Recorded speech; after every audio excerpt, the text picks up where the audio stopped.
Kita melanjutkan hikam maqalah yang ke-41.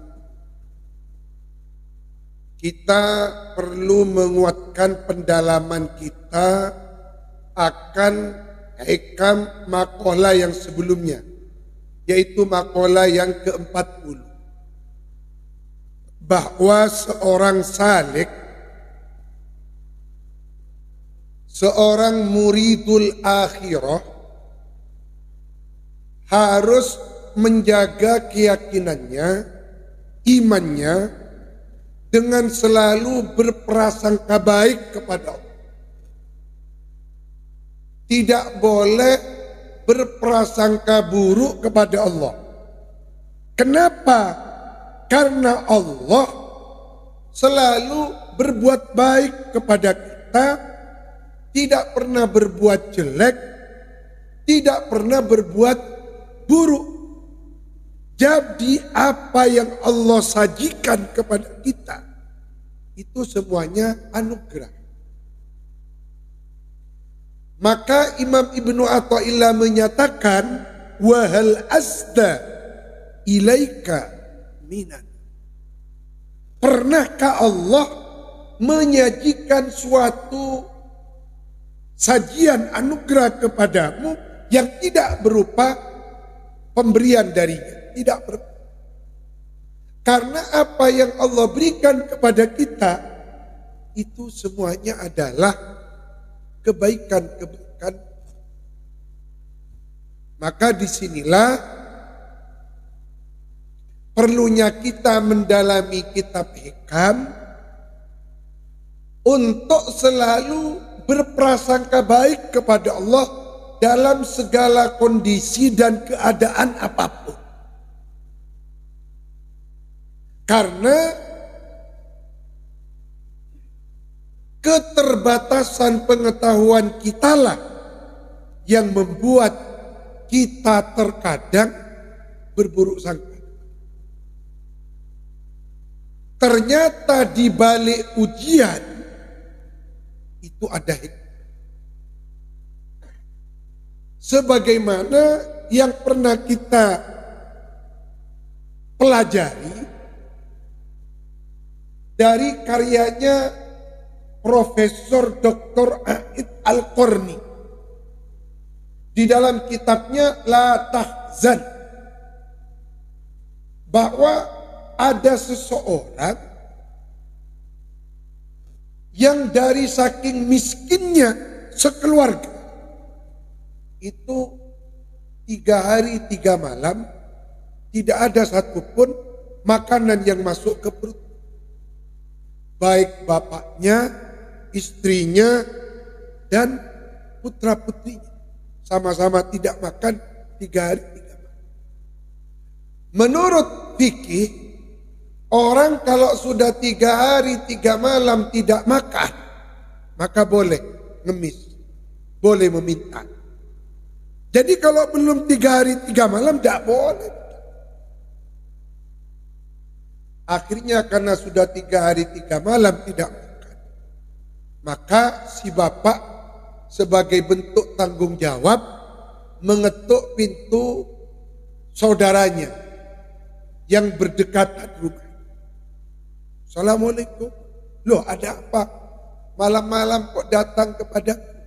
Begini, saya itu dengan anak, dengan istri sudah 3 hari 3 malam tidak makan.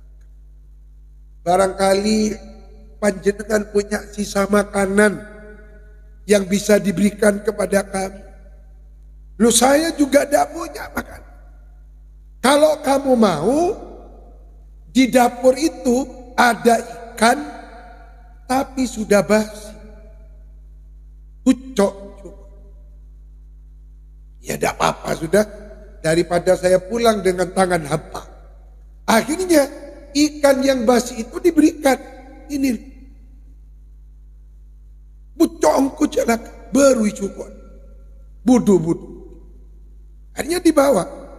Daripada pulang dengan tangan kosong. Sesampainya di rumahnya, dibersihkanlah itu ikan.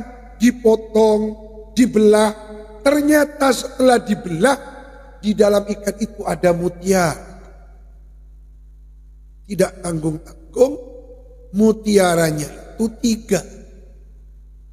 Jadi 1 saja dijual sudah kaya raya. Nah ini. Jadi orang yang memahami kemahasempurnaan Allah itu melihat Allah itu utuh. Nah kita itu seringkali dibutakan mata hati kita. Tidak utuh melihat Allah. Maka nanti pada hikam yang ke-41 itu disebutkan yang membuat manusia celaka itu bukan buta secara fisik, tapi buta mata batinnya, buta mata hatinya. Maka kita harus utuh melihat sifat-sifatnya Allah. Bahwa Allah itu Ar-Rahman, Ar-Rahim, Al-Latif. Allah itu Ar-Ra'uf. Tapi ingat, Allah juga yang memiliki hak kuasa untuk menguji hamba-hamba. Bahkan mengazab hamba-hamba. Maka sebelum kita memasuki hikmah yang ke-41, sekali lagi kuatkan keyakinan kita. Kuatkan keimanan kita. Bahwa kita diberi nikmat hidup itu sering dilupakan. Bahwa kita alhamdulillah diberi nikmat iman itu sering dilupakan. Bahwa kita diberi nikmat Islam itu sering dilupakan. Bahwa kita dibimbing alhamdulillah menjadi orang baik. Alhamdulillah pada malam ini, detik ini kita mengaji kitab hikam. Ini adalah bentuk kebaikan Allah. Alhamdulillah pada malam ini kita tidak ada di tempat hiburan, tidak ada di tempat maksiat. Tidakkah ini kebaikan Allah kepada kita? Jadi menilai kebaikan Allah itu jangan hanya dari segi materi. Menilai kebaikan Allah itu jangan hanya dari segi harta dunia. Maka disinilah banyak manusia itu yang tertipu. Minal maghrurin, terpedaya dengan tipuan-tipuan. Maka pada hikmah yang ke-41 Imam Ibnu Athaillah menyatakan ini, saya dulu ngaji ke guru saya membaca dengan bentuk mubtada khobar. Al-ajabu kullal ajabi mimman yahrabu mimma la infika lahu. Tapi Imam Nawawi Al-Bantani di dalam Misbahul Dhalamnya itu tidak membaca dengan bentuk mubtada khobar.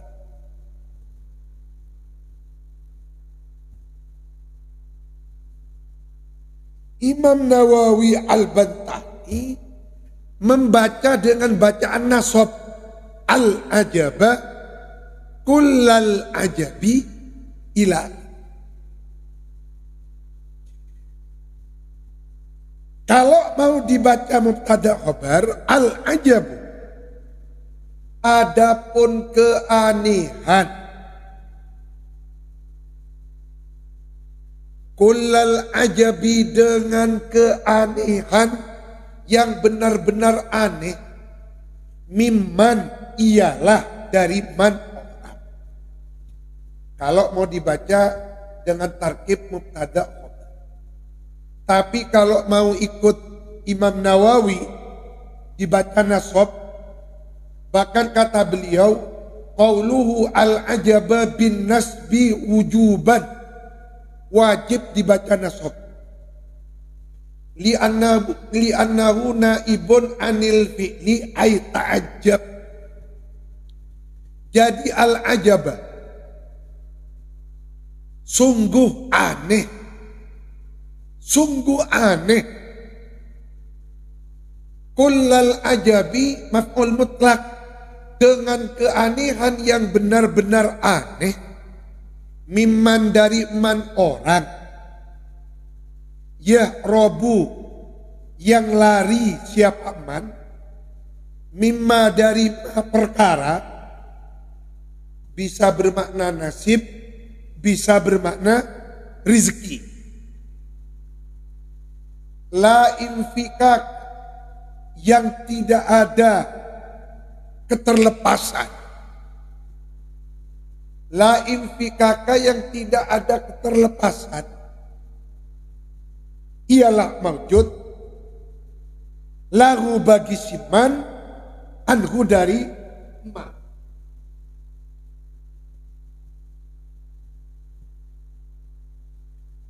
Jadi aneh, sungguh aneh orang yang lari dari rizkinya, padahal orang tersebut tidak akan bisa melarikan diri dari rizki. Jadi sebenarnya bagi orang yang memiliki keyakinan yang kuat, rizki yang mengejar kita. Bukan dibalik, kita yang mengejar rizki. Itu bagi orang yang mendalami hikam. Oleh karena itu, kewajiban kita sekali lagi hanya berikhtiar. Pemberian itu Allah yang menentukan kepada kita. Tapi kita tidak boleh bertopang dagu dengan tidak berusaha. Karena fa'idha farogta fansur wa ila rabbika faroghab. Jadi berusaha itu kewajiban, ikhtiar, suatu kewajiban. Hasilnya pasrahkan kepada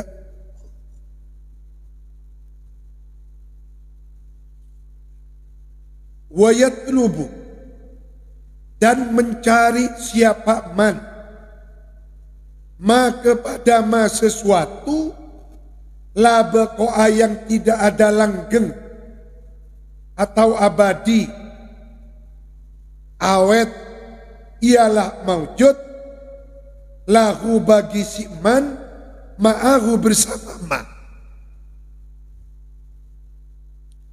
Fa innaha,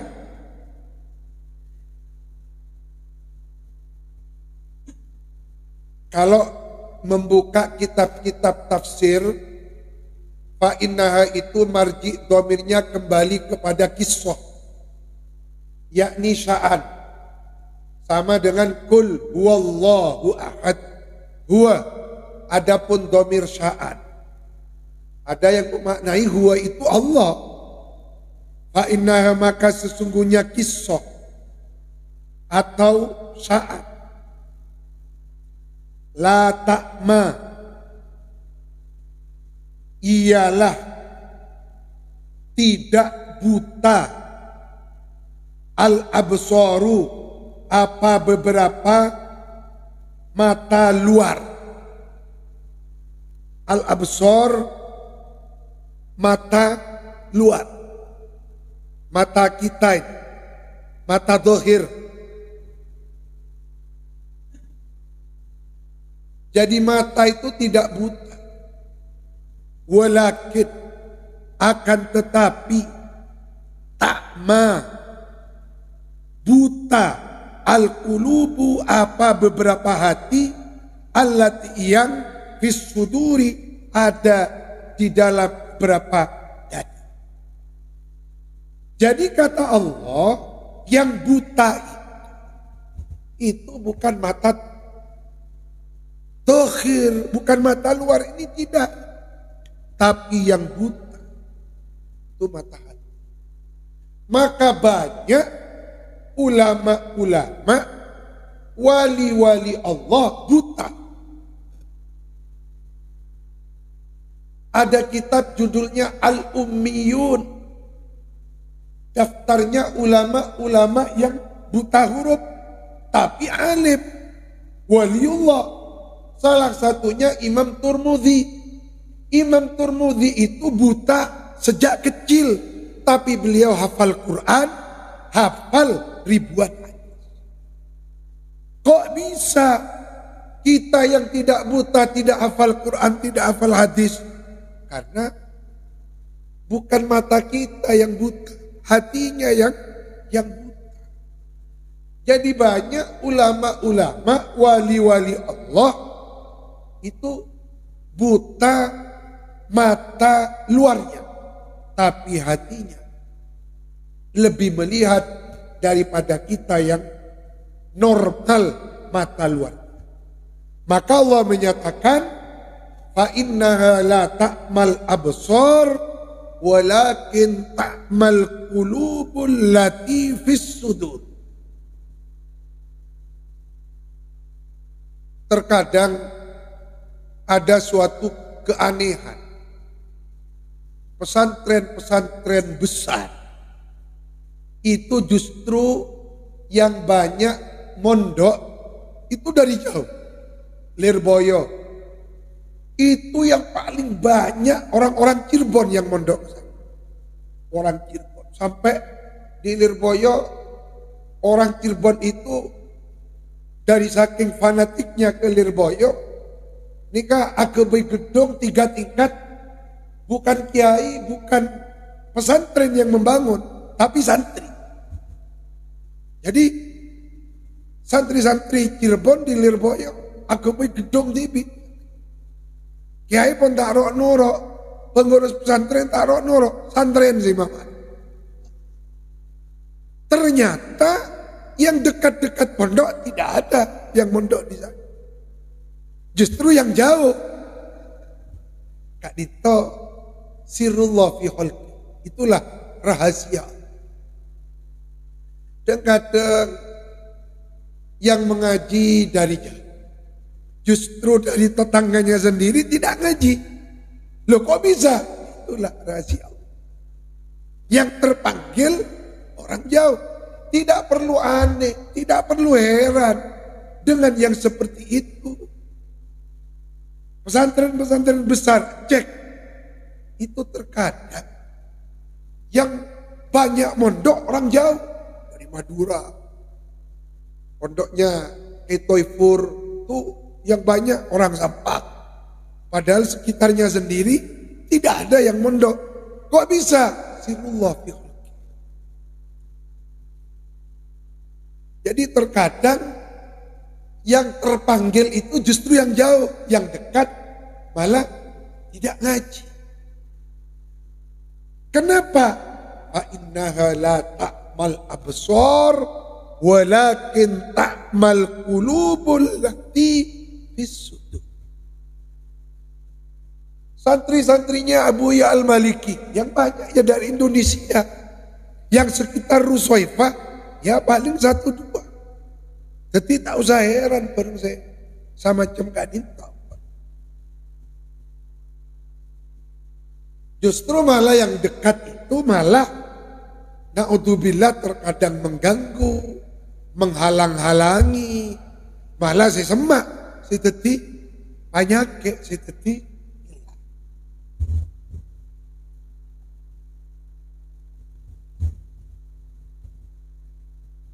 Sekarang kita mendalami makalah yang ke-41 ini dari syarahnya Al-Imam Muhammad Said Ramadan Al-Buti, Syahidul Mimbar, yang syahid ketika beliau sedang mengajar hikam.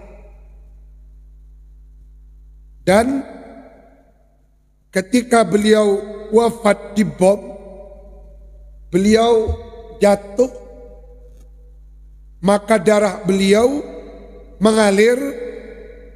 Itu ketika beliau di depannya ada Al-Quran yang sedang beliau bahas. Ternyata ayat yang menjadi wadah tumpahnya darah beliau itu ayat yang mencerminkan makom kedudukan beliau yang tinggi di sisi Allah Subhanahu wa ta'ala. Kita kirim Fatihah kepada Syahidul Mimbar Syekh Muhammad Said Ramadan Al-Buti. Al-Fatihah.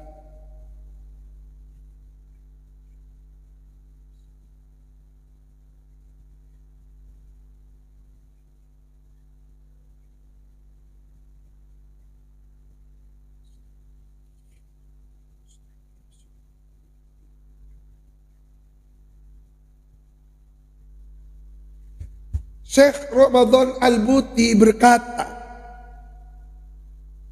bahwa Allah itu tidak pernah meninggalkan kita, sesuai dengan firman Allah di dalam Al-Quran surah Al-Hadid, wa huwa ma'akum aina ma kuntum, dan dialah Allah, ialah selalu menyertai kalian dimanapun kalian berada.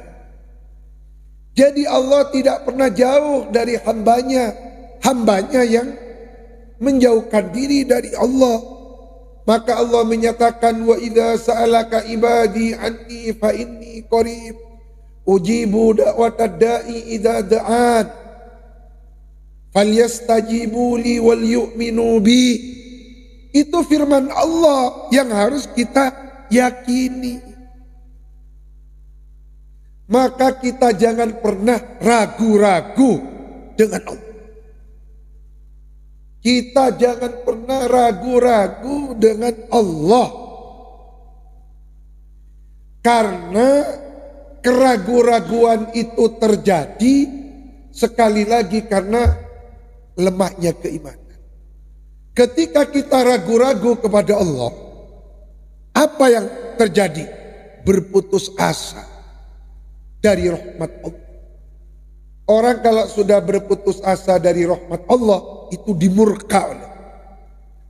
Maka la tay'asu mir rahmatillah.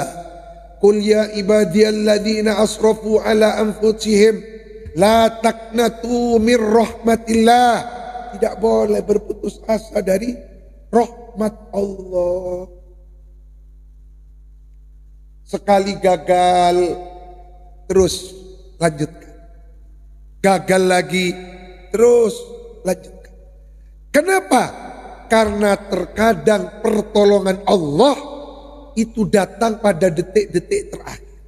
Seperti ceritanya A'id Al-Qarni. Justru dia mendapatkan permata setelah 3 hari 3 malam tidak makan dan diberi ikan, ikannya ampun basi, pon bucok. Ini kasihan dicuka pon tak ada, ternyata di dalam ikan itu ada permatanya yang mahal. Itulah cara Allah, di mana ilmu kita terbatas, ilmu Allah tidak terbatas. Maka kita itu jangan pernah lupa kepada Allah yang membuat sebab. Jadi Allah lah al-musabbib. Allah lah musabbibul asbab, yang menciptakan sebab-sebab. Dulu ketika kita berada di pondok, rezeki kita kan tergantung orang tua. Tak ekeren ki waladhdallin amin namun. Tapi setelah orang tua kita wafat, meninggal, apakah kita lantas tidak makan, tidak minum karena orang tua kita sudah tidak ada? Ternyata tidak. Ternyata Allah memberikan rezeki langsung kepada kita tanpa lewat orang tua.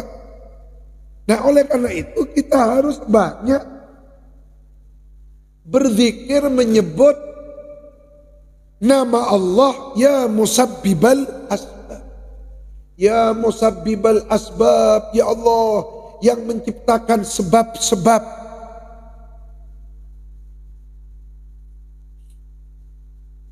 Itu aja. Jadi kalau berbicara musabbibal asbab, sungguh di luar batas kemampuan kita. Seperti saudara kita, Ustadz Sulaiman, keluar dari Sukorejo, mondok di Sukorejo, tidak mendalami dunia pariwisata. Tapi kok kenapa bisa?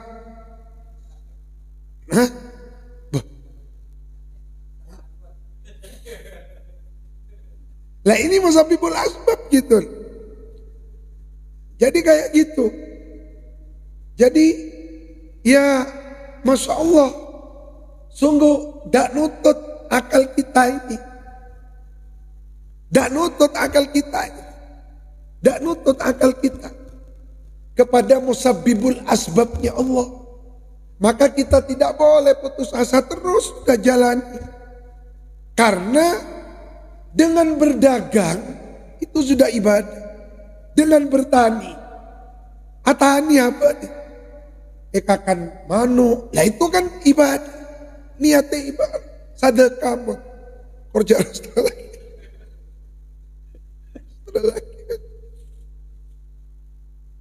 Nah seperti itu. Jadi terkadang orang itu diberi rezeki oleh Allah tidak sesuai dengan latar belakangnya. Latar belakangnya ngaji Zaidun di pondok, pulang jadi bos travel umroh. Kan aneh nih kan. Latar belakangnya di pondok ngaji koma Zaidun, ngaji mubtada khobar, pulang kaya raya, abek nih kan jadi bos LPG. Lah itulah musabbibul asbab. Allah semua yang menciptakan sebab. Maka aneh, sungguh aneh orang yang lari dari rizki bagiannya, padahal rizkinya itu yang akan mengejar pemiliknya. Maka manusia tidak akan pernah mati sebelum bertemu dengan bagian rizki.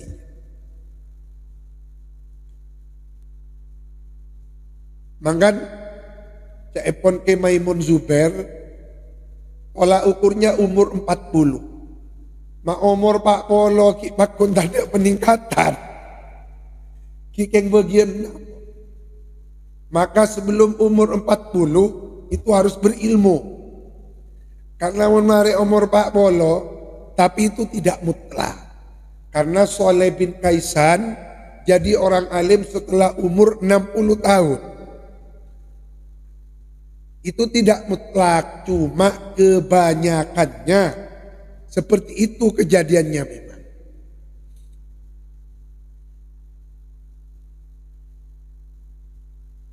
Oleh karena itu Allah berfirman di dalam Al-Quran, "Kulu min rizki rabbikum washkurulah."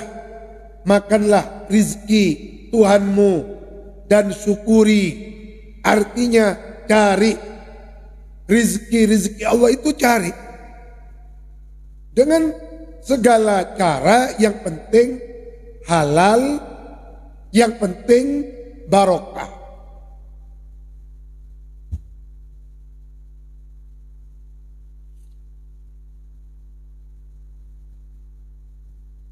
Al-Imam Fakhruddin Ar-Razi bercerita di dalam tafsirnya Mafatihul Ghaib tentang suatu keajaiban. Jadi ada seorang wali Allah itu berjalan. Ketika berjalan, si wali ini melihat ada segerombolan burung terbang membawa makanan. Orang tersebut penasaran, loh itu kok ada burung di atas membawa makanan, mau dibawa kemana? Apakah mau diberikan kepada temannya sesama burung? Saya kok penasaran. Akhirnya dikejar. Burung yang membawa makanan itu dikejar. Setelah dikejar, ternyata burung itu meninggi naik ke suatu bukit. Dan uniknya di bukit itu ada seseorang yang sedang ditawan, tangannya diborgol, diikatkan ke kayu. Nah, ajaibnya burung itu memberi makan kepada orang yang sedang diikat tangannya. Masya Allah. Jadi kalau sudah rezeki dari Allah, tak kira ke. Tak kira ke. Maka Gus Dur pernah berkata rahimahullah. Apa kata Gus Dur? Pekerjaan boleh sama, tapi bagian rezekinya tidak sama. Daripada detirup-purup, kadang sesetong soki, sesetong buntat. Sini kan? Maka kelakuan kadang itu tak bisa etirup buntat. Beda orang sukses kaya raya detirup-purup. Aba detirup-purup juga. Beda orang sukses ala ko ka Malaysia etero. Dia pak ka Malaysia epeke. Mulai. Jadi kalakuan pada nasib yang tidak sama. Kadang ini ajaib. Ada seorang laki-laki tampan, istrinya jelek. Ini kan yang menyakitkan bini naratin laki naju. Hai, mak bisa, itulah bagian dari Allah. Taningan amun. Ini kata tiaba tidak bisa protes. Kok bukan saya ya yang jadi istrinya artis Fulan? Kok bukan saya? Itu Sandra Dewi kok jadi istrinya Harvey. Jadi tidak bisa, itu sudah tandingan amun. Nah, ternyata apalah arti punya suami kaya raya kalau pada akhirnya ditetapkan hukumannya 20 tahun. Lihat, kita itu tidak pernah tahu dengan rahasia-rahasia ilahi.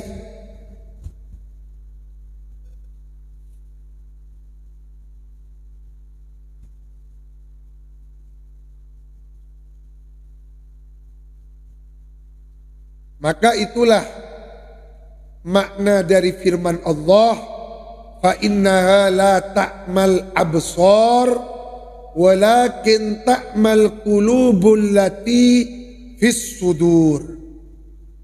Bukan mata luar yang buta, tapi mata batin yang tertutup. Mata batinnya yang terhijab. Oleh karena itu Rasulullah menganjurkan kita ketika kita sholat tahajud pada rakaat terakhir, kita itu dianjurkan membaca doa Allahumma ij'al fi qalbi nuran wa fi basari nuran wa fi sam'i nuran wa fi la'mi nuran wa fi dami nuran wa fi asabi nuran Allahumma ij'alli nura, Allahumma zidni nura, supaya kita tidak buta di dalam kehidupan ini. Karena betapa banyak orang yang mata luarnya melihat, tapi hatinya dibutakan oleh Allah Subhanahu wa ta'ala. Oleh karena itu yakinlah dengan pemberian Allah. Pemberian Allah itu ada dua. Ini yang harus diingat. Satu, pemberian yang Allah berikan karena usaha kita. Pemberian yang diberikan oleh Allah karena kerja keras hambanya. Pemilik Roxy kaya raya karena celaka berusaha. Sebelum menjadi besar dimulai dari yang kecil. Nah sementara kita gulaku itu mereka buka toko. Kan? Mereka gulaku pun buka toko. Kol petok, buka toko. Nutup, kol beluk, kol sanga. Babat itu ngorokohan. Kita oleh pendapat. Tapi ada rezeki yang diberikan oleh Allah tanpa kita itu meminta. Contoh yang dialami oleh Ummu Aiman. Ummu Aiman diterangkan di dalam kitab-kitab hadis. Ketika hijrah dari Mekah ke Madinah, itu perjalanan jauh. Ya kalau kita 6 jam, 5 jam sudah sampai naik bus ber-AC. Nah ketika itu jalan kaki Ummu Aiman, ada suatu pemandangan yang luar biasa. Ketika Ummu Aiman sudah tidak kuat menahan haus karena jauhnya perjalanan dari Mekah ke Madinah, jalan kaki. Ketika beliau sudah tidak kuat, luar biasa. Ada timba itu jatuh dari langit. Jatuh dari langit, ada talinya. Ternyata di dalam timba itu ada air yang menyegarkan. Lalu diminum oleh Ummu Aiman.